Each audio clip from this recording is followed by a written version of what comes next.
Welcome back. मैं अंश मल्होत्रा और आज जो मैं वीडियो लेके आया हूँ वो है लीड बैंक स्कीम पे। लीड बैंक स्कीम बड़ा ही इम्पोर्टेंट स्कीम है और बहुत ही इम्पोर्टेंट स्कीम है और ये जनरली एग्ज़ाम्स में आती है। पता नहीं क्यों, बहुत पुरानी स्कीम है, 50-60 साल पुरानी स्कीम है, लेकिन फिर भी लोग पूछते हैं। आरबीआई में तो पूछते ही हैं। तो शुरू करते हैं। तो ये था कि क्या हुआ कि जो सबसे पहले लीड बैंक स्कीम जो थी ना, इसको अगर आप ये सोच सकते हो कि असल में इसकी शुरुआत सबसे पहले एक स्टडी ग्रुप था जो डॉक्टर गडकेल, बड़ा ही फेमस नाम है, इन्होंने ही स्टेट्स हमारा जो होता है कैसे टैक्स का डिस्ट्रीब्यूशन होना चाहिए सेंटर और स्टेट के बीच में और अमंग स्टेट्स, उसका गडकेल फार्मूले के लिए बहुत फेमस है। तो एक ऑर्गेनाइजेशनल फ्रेमवर्क पे काम किया जो सोशल ऑब्जेक्टिव्स उसका इम्प्लीमेंटेशन करना है। विच सबमिटेड ने इसने अपना रिपोर्ट दिया अक्टूबर 1969 में है। Organisational framework for the implementation of social objectives, ठीक है। Which submitted its report in 1969। तो स्टडी ग्रुप ने अटेंशन करा। इस ग्रुप ने बताया कि कमर्शियल बैंक क्या हो रहे हैं कि इनकी रूरल एरियाज़ में एडिक्वेट प्रेजेंस नहीं हो रही है और इनका क्या होता है कि एक तो वहाँ पे प्रेजेंस नहीं है, ऊपर से बैंक्स का जो खुद का ओरिएंटेशन भी नहीं है कि वो रूरल एरियाज़ में सर्व करें। तो इन्होंने कहा कि कुछ एरिया टाइप की एरिया अप्रोच होनी चाहिए, पर्टिकुलर एरिया को देखते हुए कि वहाँ कैसे सर्विसेज बढ़ानी है। फिर क्या हुआ कि एक committee of bankers expectation programme बनी और public sector bank appointed by RBI ने ही की थी, है ना, कि बैंकिंग का एक्सपेंशन कैसा है। और इसकी चेयरमैनशिप किसकी थी? के.एफ. नरीमन, बहुत ही फेमस है नरीमन कमेटी। इसने एंडोर्स किया, इसने आइडिया कहा कि हाँ, इसने जो ये एरिया अप्रोच की बात की है ये बिल्कुल ठीक है। और अगले ही मंथ इन्होंने भी अपनी रिपोर्ट दी नवंबर 1969 में, recommending that in order to enable the private public sector banks अपनी ड्यूटीज़ को डिस्चार्ज कर सकें, अपनी सोशल रिस्पॉन्सिबिलिटी को, बैंक्स को सर्टेन डिस्ट्रिक्ट में कंसंट्रेट करना चाहिए और उस एरिया का और जो को क्या करना चाहिए कि हर बैंक को कुछ एरिया कर देना चाहिए अलॉट और वो वहाँ का लीडर बन के वहाँ पे सर्विसेज को एक्सपेंड करे। मैं आपको एक बात याद दिला दूँ कि देखिए गडकेल जो है प्रोफेसर, उनकी अक्टूबर में रिपोर्ट आती है और 15 और नवंबर में ही नरीमन कमेटी की रिपोर्ट आती है जो आरबीआई ने की थी। और याद रखिएगा उसी साल जुलाई में एक बहुत बड़ा इवेंट हुआ था। ये हुआ था कि जब 14 बैंकों को नेशनलाइज कर दिया गया था, ठीक है। तो आप सोच सकते हैं कि ये स्कीम बिल्कुल उसी समय जो बनी है, इसके पीछे कोई वजह है। तो क्या हुआ कि इन कमेटी की रिकमेंडेशन को देखते हुए finally the lead bank scheme को आरबीआई के थ्रू लॉन्च कर दिया गया दिसंबर 69 के अंदर, for coordinating the activities of the district. क्या एक करे, एक पर्टिकुलर बैंक को लीड बैंक बोल दिया कि वो लीडर है उस एरिया का, उस डिस्ट्रिक्ट दे दी गई और वो माना गया कि वो एक लीडरशिप एज्यूम करे और उस पूरी एरिया में क्रेडिट सरकार के साथ मिलके, क्रेडिट इंस्टीट्यूशंस के साथ मिलके वहाँ पर लैंडिंग बढ़ाए, उस एरिया की प्रोग्रेस बढ़ाए, बैंकिंग सर्विसेज उधर बढ़ाए। देखिए बहुत ज़रूरी था, ये बेसिक रिक्वायरमेंट होती है किसी एरिया में कि बैंकिंग सर्विसेज वहाँ पर एक्सपेंड हो, बेसिक इंफ्रास्ट्रक्चर नीड है ये। लीड बैंक स्कीम क्या करती थी कि एक लीड रोल असाइन करती थी इंडिविजुअल बैंक्स को, पब्लिक सेक्टर में और प्राइवेट सेक्टर में भी। प्राइवेट सेक्टर में थोड़ा सा ये लेट आया, ये 1991 के बाद ही आई ये चीज़, और उनको डिस्ट्रिक्ट अलॉट कर दिया जाते थे। अब बैंक जिसका थोड़ा सा बड़ा नेटवर्क है, एसबीआई जैसे है, उनको रूरल, हाँ, जिनका थोड़ा लार्ज नेटवर्क है उनको रूरल एरियाज़ में उसको गिवन डिस्ट्रिक्ट के रूरल एरियाज़ दिए जाते थे, हैं। और फिर क्या होती थी, थोड़ी सी उनको मैन पावर और फाइनेंशियल एडिक्वेट हेल्थ पावर भी दी जाती थी और फिर उसका लीड रिस्पॉन्सिबिलिटी दे दी जाती थी। फिर वो लीड बैंक क्या करता था, एज अ लेंडर एक्ट करता था और सारे क्रेडिट इंस्टीट्यूशंस की थी उनके साथ मिल के एग्रीकल्चर स्मॉल स्केल इंडस्ट्रीज को लोन देने की, कैसे यहाँ इन पे लोन एक्सपेंड किया, ये उसकी पूरी जिम्मेदारी होती थी। देखिए मैं आपको बताऊँ, अभी बाकी क्रेडिट इंस्टीट्यूशंस कौन से हुए, मतलब लोकल, जैसे कोऑपरेटिव बैंक्स, आरआरबीज हैं, और अगर कुछ और इंस्टीट्यूशंस लोकल बने हुए हैं तो कोई सेल्फ हेल्प ग्रुप्स हैं, इन सब को कोऑर्डिनेट करना है उस बैंक ने, और फिर देखना है कि उस डिस्ट्रिक्ट में वो कैसे एक्सपेंड होगी। जो सर्विस एरिया अप्रोच थी, तो क्या हुआ था कि पहले वो जो एरिया अप्रोच की वो बात कर रहे थे ना, तो उसको फाइनली एक कहते हैं ना कि रूप दिया गया उस सर्विस एरिया अप्रोच को। स्कीम तो लॉन्च कर दी गई, लेकिन एक कहता ना कि असल में उसको एक रिसर्च कर कर एक वाइबल नंबर देना कि भी कितने बैंक किसी के अंडर होंगे। तो क्या हुआ कि अप्रैल 1989 में एक प्लान और ऑर्डरली डेवलपमेंट करने के लिए रूरल और अर्बन एरियाज़ का, it was introduced in April 1989 for the plan and orderly development of rural and semi urban areas है। और ये एप्लीकेबल हुआ सारे शेड्यूल बैंक को, इवन रीजनल रूरल बैंक्स को। इसमें क्या होता था कि हर बैंक ब्रांच को ना, जो रूरल एरिया में या सेमी अर्बन एरिया को जो बैंक ब्रांच थी उसको डेजिग्नेट कर दिया गया था कि आपको उस एरिया के आसपास के 15 या 25 विलेजेस को टारगेट करना है, और वहाँ ब्रांच रिस्पॉन्सिबल है वहाँ के बैंक क्रेडिट की नीड्स को पूरा करने के लिए। ठीक है ना, कोई रूरल एरिया में कोई ब्रांच है, उसको कह दिया आसपास के जो बैंक होंगे 25-30 विलेजेस में, इन सब की क्रेडिट नीड को पूरा करना आपकी जिम्मेदारी, और यही सर्विस एरिया अप्रोच बनी है। इसको फिर दिसंबर में अप्रूव किया, रिव्यू किया गया 2004 में, एंड ये डिसाइड किया गया कि इसके जो रिस्ट्रिक्टिव प्रोविजंस हैं ना, कुछ वो क्रेडिट को एक्सपेंशन नहीं होने दे रहे थे, और कोई नहीं थी। अब वो चाहे सिर्फ इसको 25-30 तक कोई एक्सपेंड करने, या वो जहाँ चाहे वहाँ तक कोई भी ब्रांच रूरल एरिया में अपनी सर्विसेज को बढ़ा सकती है, क्योंकि आपको ये अपनी एक्टिविटीज़ को, असल में ये है तो बहुत अच्छी सोच, लेकिन इसको कैसे उतारा जाएगा उसके लिए पूरी हायरार्की बनी थी पूरा, क्योंकि कोऑर्डिनेट करना सबसे मुश्किल काम होता है डिफरेंट इंस्टीट्यूशन के थ्रू, और वो भी सरकारी इन्वॉल्वमेंट, सरकारी सेटअप में। तो क्या हुआ था कि ये था कि हायरार्की जिस तरीके से काम करेगी, ये 3 लेवल पर काम करती थी। तो 3 लेवल पर काम करती थी, बिल्कुल पंचायती राज सिस्टम की तरह ही है ये, बिल्कुल वैसे ही काम करता है, वही मॉडल को अपनाया गया है। तो पहला तो क्या था कि ब्लॉक लेवल पर काम होता था, तो जिसको हम कहते थे ब्लॉक लेवल पर ब्लॉक लेवल बैंकर्स कमेटी बनती थी, BLBC कहते हैं। ये कमेटी बनती थी कि कोऑर्डिनेशन अचीव किया जाके क्रेडिट इंस्टीट्यूशन का फील्ड लेवल का, एक ब्लॉक लेवल पर।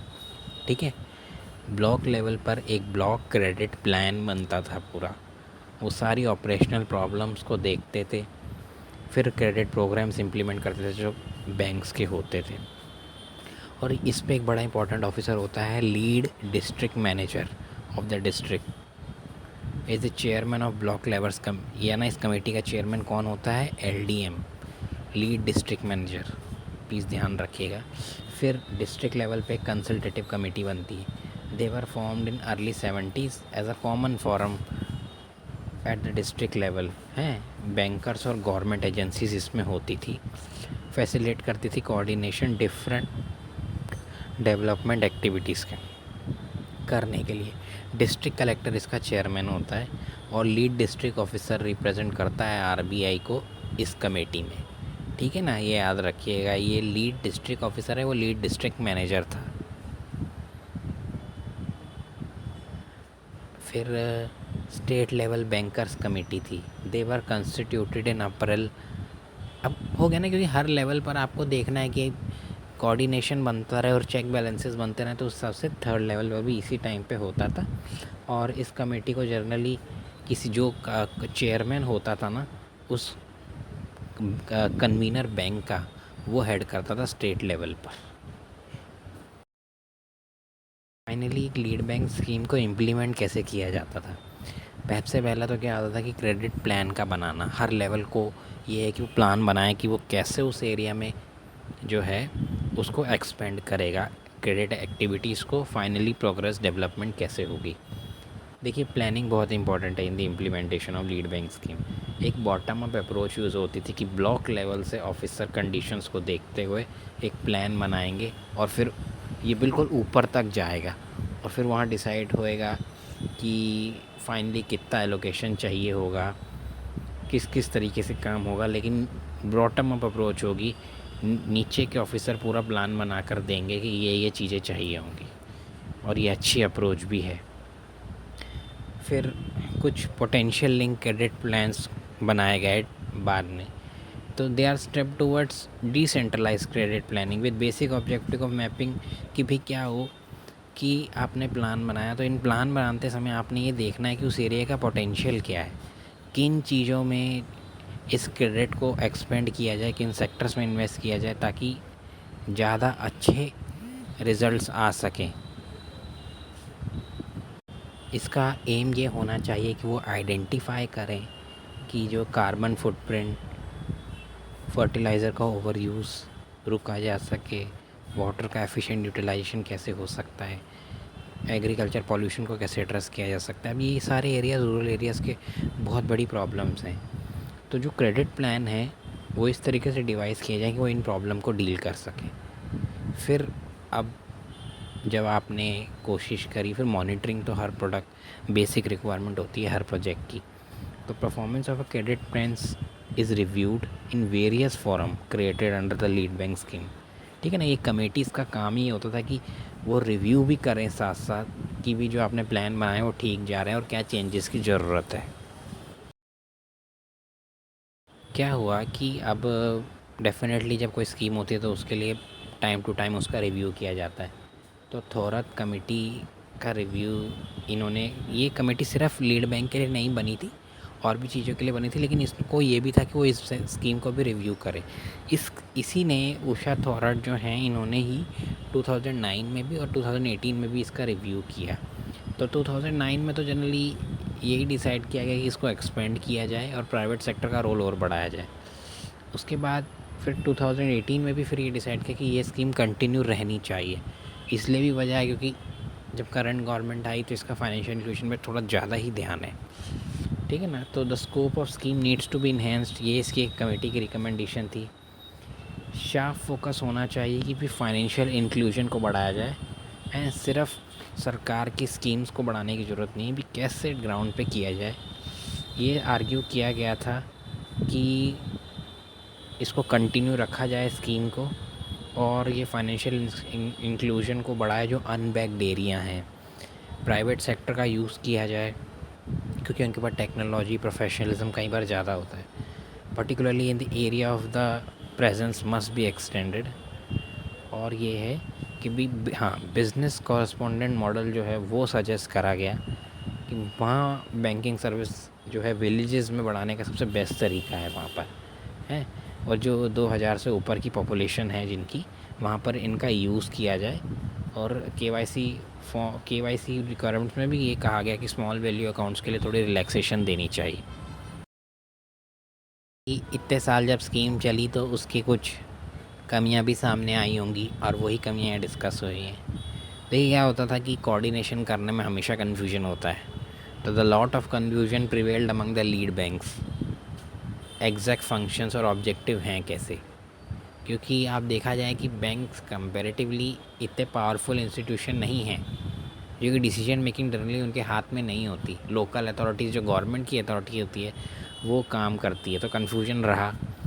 फिर क्रिटिक्स ने ये भी कहा कि जो फाइनेंशियल इंस्टीट्यूशन और कमर्शियल बैंक है जो मैं अभी बात कर रहा था, वो बेस्ट सूटेड नहीं है किसी एरिया की डेवलपमेंट एक्टिविटीज़ को एनालाइज करने के लिए।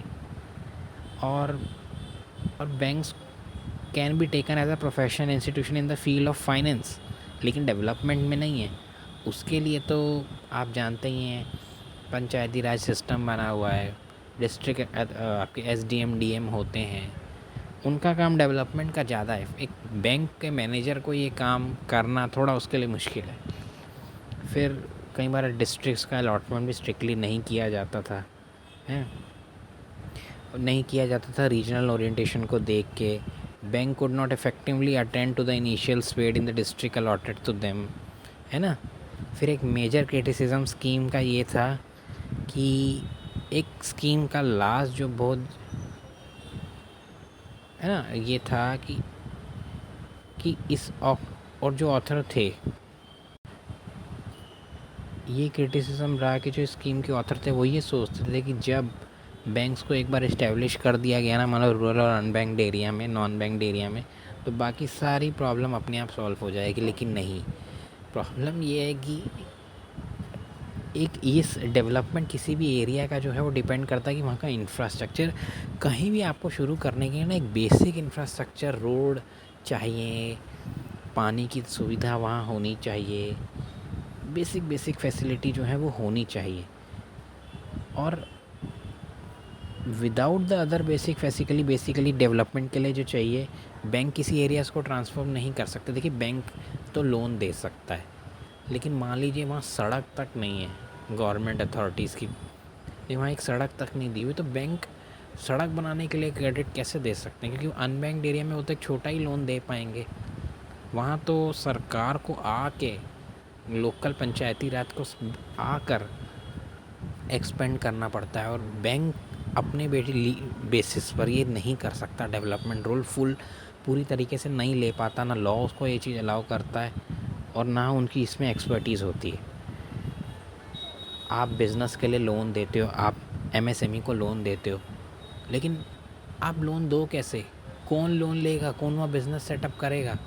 एक छोटा बिजनेसमैन भी समझता है कि यार उसको एक सड़क तो चाहिए, उसको वहाँ कहते हैं कि कम से कम कोई सड़क होगी तो वहाँ स्कूल भी खोलेंगे, कोई हॉस्पिटल, छोटा क्लिनिक भी खोलने की कोशिश करेगा, कोई पानी की सप्लाई होगी तो फिर और भी चीज़ें खोली जाएंगी। बिज़नेस के लिए बेसिक रिक्वायरमेंट्स हैं, वो भी नहीं है तो कैसे चलेगा काम? तो ये कुछ आर्ग्यूमेंट्स रहे, इम्पॉर्टेंट स्कीम है, ध्यान रखिएगा। तो आप इसको ध्यान रखिएगा, और अगर कोई कमी है तो ज़रूर बताइएगा बैंक में, कमेंट सेक्शन में लिख के बताइएगा।